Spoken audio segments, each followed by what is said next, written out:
கீழ்கண்டவற்றுள் சற்று தூரத்தில் இருந்து ஏவுகணை போன்று வீசப்படும் ஆயுதம் எது? ஆப்ஷன்ஸ்: தோமாரம், ஈட்டி, கேடயம், வாள், வில்லம்பு. இந்த கேள்விக்கான சரியான பதில் தோமாரம், ஈட்டி.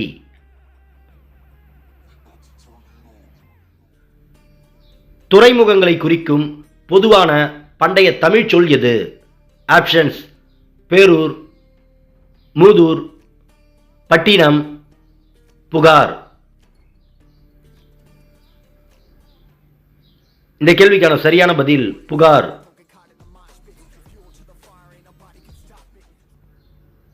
சங்க இலக்கிய நூல்கள் மென்மையான துணிகளை எவ்வாறு குறிப்பிடுகின்றன? ஆப்ஷன்ஸ்: துண்டு, கலிங்கம், கப்படா, எதுவுமில்லை. இந்த கேள்விக்கான சரியான பதில் கலிங்கம். தமிழ்நாட்டில் மேற்கொண்ட அகழ்வாராய்ச்சியில் நெல்லுடன் கூடிய தாழிகள் எங்கு கிடைத்துள்ளன? ஆப்ஷன்ஸ்: ராஜகால் மங்கலம், தலைசங்காடு, ஆதிசநல்லூர், கீழடி. இந்த கேள்விக்கான சரியான பதில் ஆதிசநல்லூர். பண்டைய காலத்தில் தமிழ்நாட்டிற்கு கீழ்கண்ட நாடுகளில் எந்த நாடுடன் வணிக தொடர்பு இல்லை? ஆப்ஷன்ஸ்: எகிப்து, பிரான்ஸ், கிரேக்கம், ரோம். இந்த கேள்விக்கான சரியான பதில் பிரான்ஸ்.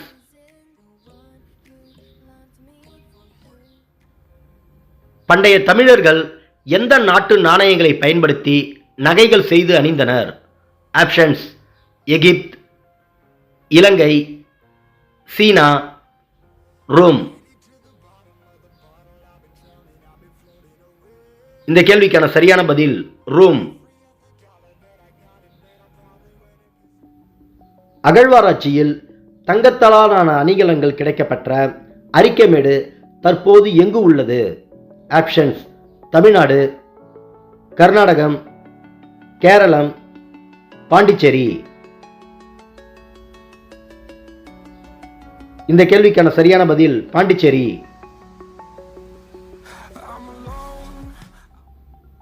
எந்த வகை வணிகர்கள் உமணர்கள் என பண்டைய காலத்தில் அழைக்கப்பட்டனர்? ஆப்ஷன்ஸ்: துணி வணிகர், உப்பு விற்பவர், எண்ணெய் வணிகர், பொன் விற்பவர்.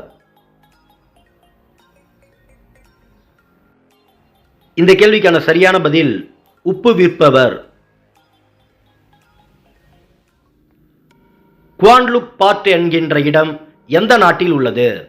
Options: Vietnam, Myanmar, Thailand, Cambodia. இந்த கேள்விக்கான சரியான பதில் தாய்லாந்து. இந்தியாவின் வறுமையும் பிரிட்டிஷ் தன்மையற்ற ஆட்சியும் என்கின்ற நூலை எழுதியவர் யார்? Options: Dadabhai Naoroji, Rajaji, Mahatma Gandhi, B R. அம்பேத்கர்.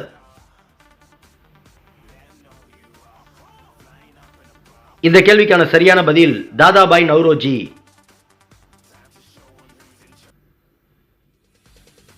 பஞ்சாபின் சிங்கம் என அழைக்கப்பட்டவர் யார்? ஆப்ஷன்ஸ்: அஜித் சிங், சுக்தேவ், லாலா லஜபதி ராய், பகத்சிங். இந்த கேள்விக்கான சரியான பதில் லாலா லஜபதி ராய். இங்கிலாந்து பாராளுமன்ற அவையில் உறுப்பினரான முதல் இந்தியர் யார்? Options: B R. அம்பேத்கர், ஜவஹர்லால் நேரு, தாதாபாய் நவ்ரோஜி, ராஜாஜி. இந்த கேள்விக்கான சரியான பதில் தாதாபாய் நவ்ரோஜி.